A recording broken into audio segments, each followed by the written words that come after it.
దీనికి కారణమైన ఇక్కడ ఇన్ఛార్జ్ పీల గోవింద సత్యనారాయణను ఇక్కడి నుండి పంపించి పార్టీని బ్రతికించండి అని పార్టీ పుట్టిన నాటి నుండి నమ్ముకుని ఉన్న సీనియర్లు ఆవేదన వ్యక్తం చేశారు.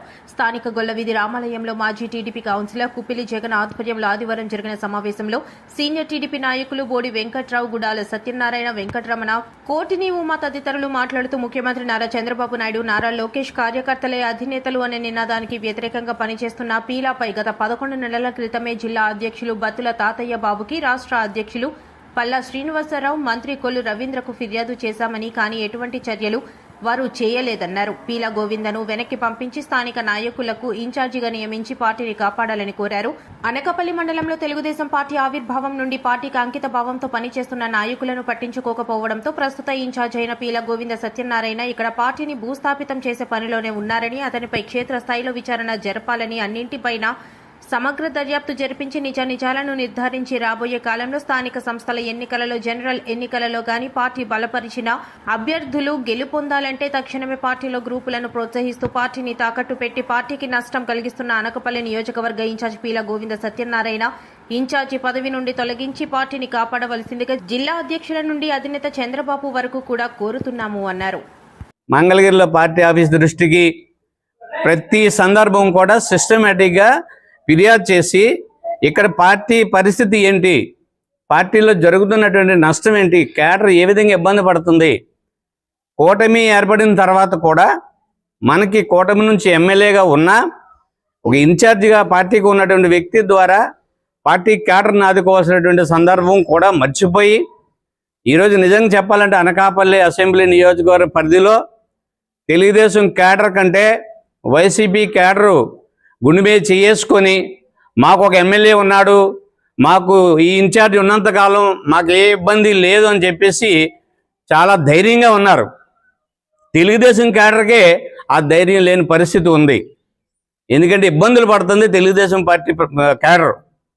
గత ప్రభుత్వంలో వైసీపీ గవర్నమెంట్ ఉన్నప్పుడు ఇదే తెలుగుదేశం సీనియర్ కేడర్ అంతా కూడా ఇబ్బందులు పడ్డారు.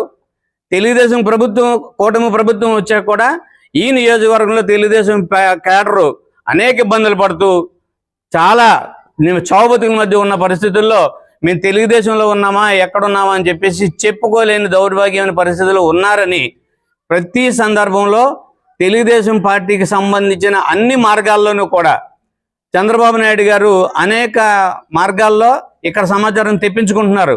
ఆయన దగ్గర పూర్తి సమాచారం ఉంది.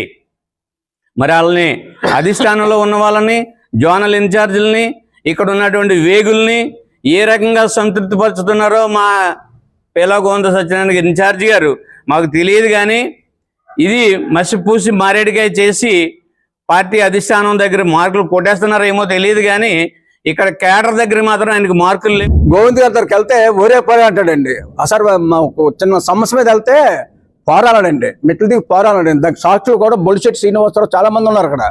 అందరి సమక్షంలో కూడా మాలాంటి కార్యకర్తలు, మేము ఒక మాజీ మున్సిపల్ కౌన్సిలర్ని, ఒక మాజీ ట్రస్ట్ బోర్డు చైర్మన్ని, ఒక చిన్న విషయం మీద ఆయన దగ్గరికి వెళ్తే న్యాయం నా వైపు ఉండి కూడా వైసీపీకి సపోర్ట్ చేశారు, నన్ను చీఫ్ పోరా అన్నారండి. అప్పుడు కంచి ఆయన దగ్గరికి వెళ్ళడం మనిషాను. మాకు గ్రూప్ అంటే లేదు. అప్పుడు ఇక్కడ ఏంటంటే జగదీష్ గారు ప్రతి కార్యకర్తలు కూడా ఆదరిస్తారు. అందులో మన జిల్లా పార్టీ ఆఫీసు, జిల్లా పార్టీ ఆఫీస్ అయినా ఎమ్మెల్యే పార్టీ ఆఫీస్ ఒకటే కదండి మా దృష్టిలోని మేము ఉంటాం. దానివల్ల ఏంటంటే ఆయన గ్రూపులుగా మమ్మల్ని తేల్చి పారేస్తారు తప్ప మా గ్రూపులు లేవు. మాకు కావాల్సింది తెలుగుదేశం పార్టీ బాగుండాలి, అందరం కూడా కలిసి పనిచేయాలనే ఉద్దేశంతో మేము ఉన్నాం. ఆ విధంగా ఏముందంటే మమ్మల్ని కొంత కించపరుస్తూ మమ్మల్ని దూరంగా పెడుతున్నారు. తర్వాత అండి ఆయన పదవులు కూడా ఒక్కొక్కరికి ఒక్కొక్క ఇంట్లో 3-4 పదవులు ఇస్తున్నారండి. పీల గోవింద్ గారిని నమ్ముకున్న వాళ్ళకి, పార్టీని నమ్ముకున్న వాళ్ళు కాదండి. దయచేసి మాత్రం పార్టీని నమ్ముకున్న వాళ్ళు కాదు. ఆయన మాకు విలువ ఇచ్చేవారు కార్యకర్తలకి, అదే విలువ మాకు కావాలని అడిగాం. అలాగేనమ్మా మా బెడ్రూమ్ తలుపులు కూడా మీకు తెరిచే ఉంటాయి అని చెప్పారు ఆయన. అలాగే 1 సంవత్సరం తెరిచే ఉన్నాయి. ఆ తర్వాత నుండి మరి అతనికి ఎవరు చెప్పారో, లేదంటే మేము కార్యకర్తలుగా అతనికి హానలేదో, పాత కార్యకర్తలకు అందరికీ కూడా మెసేజ్లు కానీ మమ్మల్ని కలుపుకు వెళ్ళడం కానీ ఏ పరిస్థితుల్లో జరగలేదు. కాకపోతే ఇక్కడ నేను మాట్లాడితే ఈవిడికి పదవి రాలేదని మాట్లాడతారేమో అనుకోవచ్చు, అది కాదు. పక్కాగా ఆ రోజు రఘుబాబు గారు వైసీపీకి క్యాండిడేట్ గా ఉన్నప్పుడు పనిచేసినటువంటి కొంటాల రత్నకుమారికి జిల్లా అధ్యక్షురాలు పదవి వేశారు. జిల్లా అధ్యక్షురాలు కాదు, జిల్లా కోశాధికారి వేశారు. తర్వాత నెక్స్ట్ స్టేట్ వేశారు. ఇలాగా ఏంటంటే వైసీపీకి పనిచేసిన వాళ్ళకి కాంగ్రెస్లో పనిచేసిన వాళ్ళకే పదవులు ఉన్నాయి. ఈ రోజు ఎవరైతే గోవింద సత్యనారాయణ గారికి బాగా భజన చేస్తున్నారో వాళ్ళకి మాత్రమే పదవులు ఉంటున్నాయి. మాకు కనీసం కబుర్లు కూడా లేవు. మేము పార్టీ పేరు చెప్పి ఎక్కడా మేము పాడు చేయలేదు. పార్టీ నియమ నిబంధనలకు కట్టుబడి ఉన్నాం. కాబట్టి ఏ ఇన్ఛార్జ్ వేసినా పార్టీకే మేము పనిచేస్తాం. ఏంటంటే నాయకులు ఒకసారి చంద్రబాబు నాయుడు గారు కూడా ఒకసారి మీటింగ్లోని ఏబిఎం వారు ఇంటర్వ్యూలోని మా కార్యకర్తలు అలుగుతారు కానీ ఎక్కడికి పోరన్నారు. దాడి విరోధన మ్యాచ్ ఉన్నంతసేపు కూడా కార్యకర్త విలువ ఉండేది. ఏ పనిచేసే కార్యకర్తలు మంచి విలువ ఇచ్చేవారు ఆయన. ఈవేళ ఆయన మా బ్యాడ్లో కొలితే పార్టీ మారి వెళ్ళిపోయారు. మేము ఎవరు పార్టీ మారలేదు, పార్టీలో ఉండిపోయాం అలాగా. ఆ తర్వాత పేల గోవింద్ గారు వచ్చారు. గోవింద్ వచ్చిన తర్వాత 2 సంవత్సరాలు ఎంతో బాగుంది, మాతో కలిసారు ఆయన. ఆ తర్వాత మమ్మల్ని అసలు పట్టించుకున్నాడు కాదు. మేము చేసిన పనులు కూడా ఎవరో కొత్త వాళ్ళు వచ్చి వైసీపీ వాళ్ళని ఆదరించాడు ఆయన. మేము సీనియర్ పక్కన పెట్టేవాడు. ఇప్పుడైతే మా క్లస్టర్ ఇన్ఛార్జ్ సురేంద్ర మీటింగ్ పెట్టి ప్రత్యేకంగా చెప్తాను, ఇక్కడ ఆఫీస్కి వస్తేనే మీ పదవులు వస్తాయట, వాళ్ళ ఆఫీస్కి వెళ్తేనే పదవి వస్తారట. ఆయన ప్రత్యేకంగా మీటింగ్ పెట్టి ఇక్కడ క్లియర్గా చెప్తున్నాడు. వాస్తవంగా మేము పార్టీకి ఎందుకు వెళ్ళాలి, మాకు గౌరవించలేదు, ఇప్పుడు అక్కడికి వెళ్ళట్లేదు ఆఫీస్కి. మనం గౌరవించలేదు, ఎందుకు వెళ్ళాలి మేము ఆఫీస్కి? మా సీనియర్ గౌరవిస్తే మేము కంపల్సరీ అప్పటికే అక్కడ కూర్చుంటాం. మాకు ఇన్ఛార్జ్ ఆయన పెట్టి ఆయన కూర్చుంటాం. మనం గౌరవించలేదు, మేము ఎందుకు వెళ్తాం వాడికి? దానివల్ల మేము ఆఫీస్కి వెళ్ళామండి. ఇప్పుడు జై తీసుకున్నారంటే మా కష్టకాలు ఆయన ఆదుకుంటున్నాడు బట్టి మేము ఆఫీస్కి వెళ్తున్నాం. అది తప్పట ఆయనకి. ఆయన తెలుగుదేశం పార్టీ కాదండి ఆయన.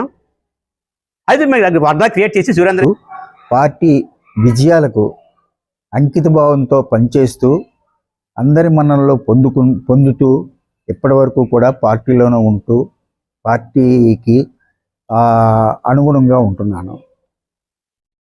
నేనైతే 1982 నుంచి పార్టీ పదవిలో బీసీసీఎల్ అధ్యక్షులు చేశాను.